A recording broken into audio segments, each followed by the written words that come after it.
서문하고요. 일장 발제를 맡은 홍준현입니다. 제가 처음에 이 책을 접하면서 제일 먼저 봤던 게 책 뒷면을 제일 먼저 봤어요. 그러니까 제일 뒷면을 보니까 고도 성장의 끝, 세습 자본주의가 시작됐다라는 문구가 제일 먼저 눈에 띄어서 위에 넣어봤고요. 저는 처음에 들어가면서 이게 서문이다 보니까 뭘 먼저 넣으면 좋을까라는 생각을 하다가 평소에 우리 90년생이 어떻게 생각하고 있나를 한번 찾아서 넣어보자라는 생각에 조사를 한번 해봤습니다. 그랬더니 입소스 퍼블릭 코리아라는 곳에서 이제 19에서 29세, 그러니까 저희 90년생 대상으로 이제 온라인 설문조사한 게 있었는데요. 보니까 평소 관심사를 보니까 취업이 가장 역시나 많았고요. 그 다음에 뭐 돈, 정치, 경제 이런 순서대로 이어졌습니다. 제가 제일 조금 웃겼던 게 대한민국에서 만족하는 게 무엇이냐라고 봤더니 치안이 가장 좋다. 그거는 저희 다 공감하는데 또 재밌었던 게 없다. 만족하는 게 없다라는 게 상당히 높아서 재밌게 봤었고요.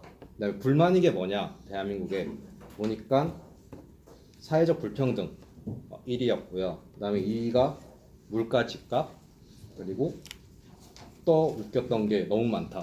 불만인 게 너무 많다라고 표현했던 게 저는 재밌게 와닿았습니다. 또 밑에 있는 그 원 모양의 그 그래프를 보시면은 이거는 그 동그라미 재단이라는 곳에서 조사를 한 건데요. 불평등에 대한 인식 조사를 한 건데 배경보다 개인 노력이 더 중요하다 해서 아니다라는 게 압도적으로 많았고요. 열심히 노력하면은 성공할 수 있다라는 물음에 대해서도 아니다라는 지표가 정말 높았습니다. 우리 뒷면으로 넘어가시면은 그러면은 우리나라에서 성공하려면은 뭐가 제일 필요하냐라고 물어보니까 인맥이 가장 중요하다. 그다음에 부모의 재력이 또 중요하다. 그 다음으로 이제 노력, 열정, 뭐 학력 이런 순서대로 넘어갔습니다. 그래서 서문으로 들어가면은 10과 90의라는 그 문구가 있습니다. 그래서 이 그 챕터를 보시면은 제가 요약을 해놓은 건데요. 1등 시민인 그 중산층 그리고 2등 시민인 2등 시민의 격차가 이제 초격차로 벌어지게 됩니다. 그래서 1등 시민과 2등 시민의 격차는 노동시장에서의 소득, 직종, 직업의 안정성의 격차로 나타나게 됩니다. 그래서 저는 이게 포인트라고 생각하는데요. 20등 불평등의 문제는 단순히 평등하지 않다는 것을 뛰어넘어서 부모의 사회적, 경제적, 문화적 격차가 그대로 세습되는 것에 있다고 저자는 말하고 있습니다. 그래서 20대가 저희 또래가 취업을 할 때 어떤 일자리를 얻는가가 이 사람의 인생을 결정한다라고 되어 있습니다. 그래서 대기업 공공부문 정규직 기회를 얻는 20대는 연간 72,000명 가량 되며 이것은 저희 20대 중에서 약 10%로 추산됩니다. 따라서 정규직과 공공부문의 일자리 안에 드는 10% 그리고 나머지 90%라고 표현을 해서 10과 90으로 표현을 한 것 같습니다. 이 책에서 표현하는 중상층이란 단지 중간 소득 집단이 아니라 이제 경제적으로 안정된 중간 계급과 소득이 높은 상층 노동 계급을 포함하는 집단과 유사하거나 그보다 좀 더 상층의 집단으로 정의를 내리고 있습니다. 챕터 2번으로 가시면요. 민호 씨, 옆에 피어 있죠. 20대가 경험하는 다중의 불평등. 그래서 20대의 격차는 부모 세대의 50대의 격차가 그대로 세습되는 것이라고 할 수 있습니다. 80년대 학번, 90년대생, 그러니까 저로 따지면 이제 부모님 세대인데요. 그 세대의 중상위층은 학력과 노동시장의 지위를 기반으로 부를 축적하면서 나머지 학번 없는 60년대생과 격차를 벌렸고 이제 그들의 자녀에게 동일한 지위를 물려주려고 나면서부터 중산층 지위의 세습이 벌어졌습니다. 다시 말해서 20대가 경험한 불평등의 본질은 부모 세대가 학력과 노동시장 지위를 바탕으로 그들의 자녀에게도 동일한 학력과 노동시장을 물려주는 데 있습니다. 그래서 저는 이 말을 좀 더 쉽게 표현하고자 밑에 그래프 두 개를 찾아봤거든요. 그래서 대졸자와 중졸자 자녀의 상위권 대학 졸업 가능성, 여기 보시면은 대졸자가 당연히 압도적으로 졸업 가능성이 높고요. 그다음에 가족의 사회적 경제적 지위와 서울 소재 대학 졸업자 비율 보시면은 30대도 그렇지만 20대가 좀 더 가파르게 올라가는 걸 보면서 90년대생의 그러한 불평등이 좀 더 심화되는 것을 알 수 있습니다. 그리고 뒷면에 가시면은 저는 이 그래프 되게 재밌게 봤는데 아마 뒷부분에 또 나올 건 같은데요. 한국의 개천의 용 지수라는 말이 표현이 있더라고요.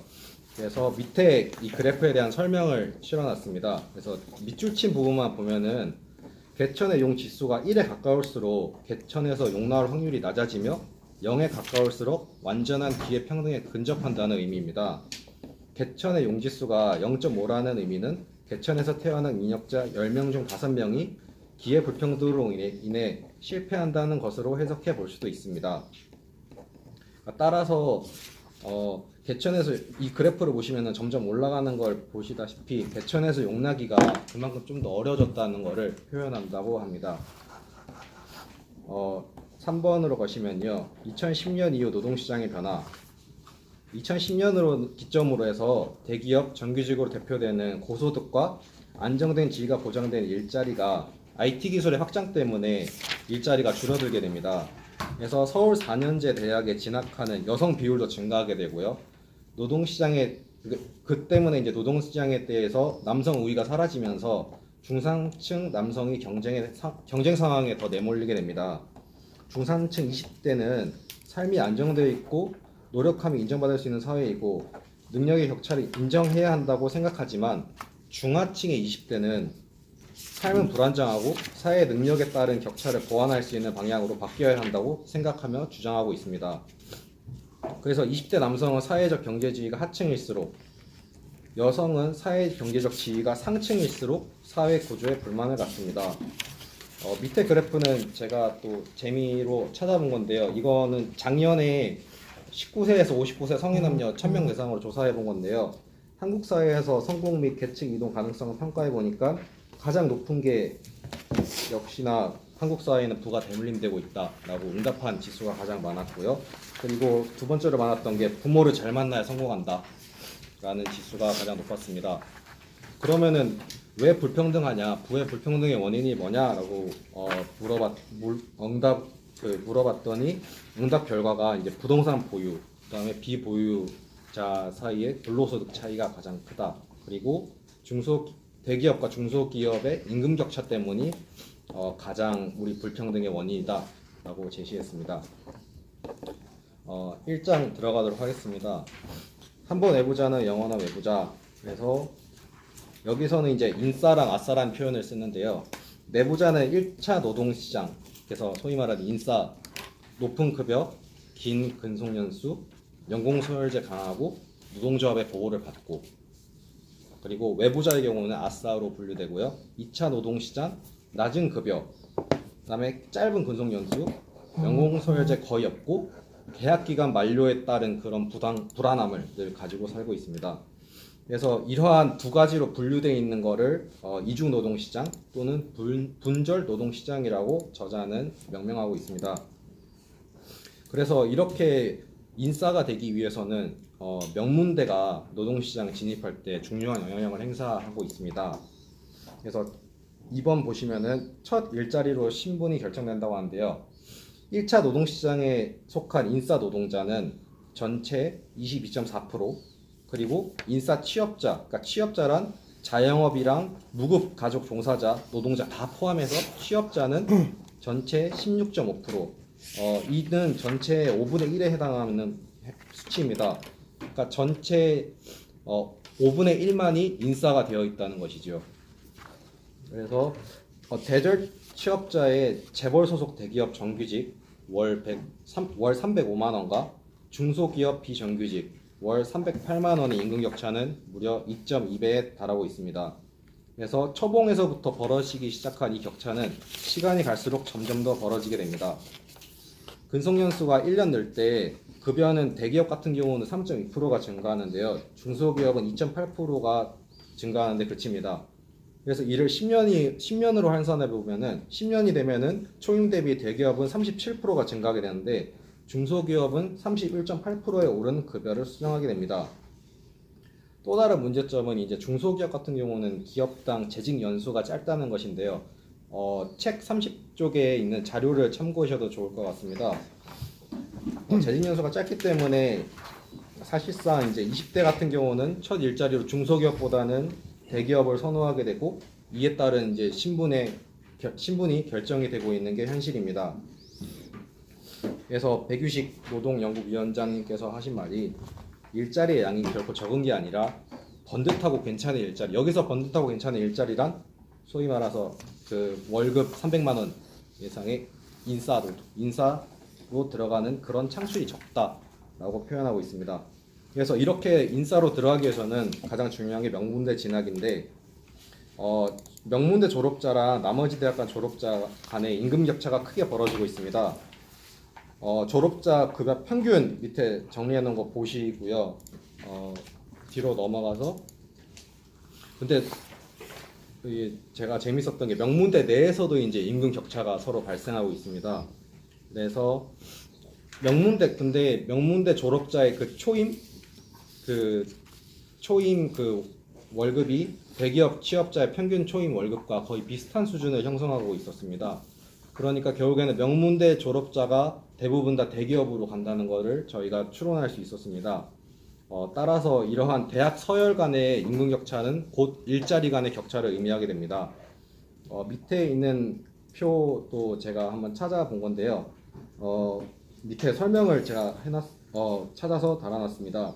밑줄 친 것만 보면은 고졸자에 비해서 대학원 졸업자가 2배, 대졸자가 1.5배 임금을 더 받습니다. 그래서 고졸자 대비 대학과 대학원 졸업자는 상대적 임금 수준은 전년과 대비했을 때 OECD 평균은 떨어졌지만 우리나라 같은 경우는 올랐습니다. 그만큼 학력 간의 임금 불평등이 심해지고 있는 셈입니다. 밑에 그래프를 보면은 알 수 있듯이 고졸 이하보다 대졸 이상이 급여를 당연히 더 많이 받고 있는 게 현실이고요. 그리고 4년제 대졸 예정자 중에서 정규직 취업자 현황을 보시면은 정규직에 취업되는 현황이 고작 11%에 불과하다는 것을 알 수 있습니다. 그리고 10%만이 번듯한 일자리를 갖는다. 앞에서 말씀드렸던 90과 10을 설명해 놓은 거라고 생각합니다. 300만 원 이상 주는 번듯한 일자리를 가진 사람이 7만 2천 명에 불과합니다. 반면에 대학과 대학원 졸업자 수는 57만 4천 명에 달하고 있습니다.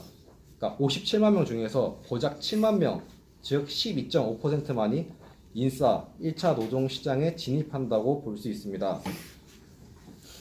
급여도 제가 밑에 정리해 놓은 거 보시면 될 것 같습니다.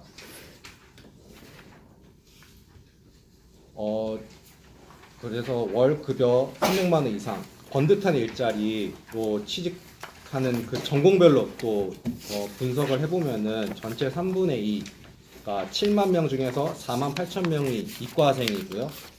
문과생은 2만 명에 불과합니다. 또한 남성과 여성으로 구분해 보면은 저임금 일자리 여성이 훨씬 많습니다.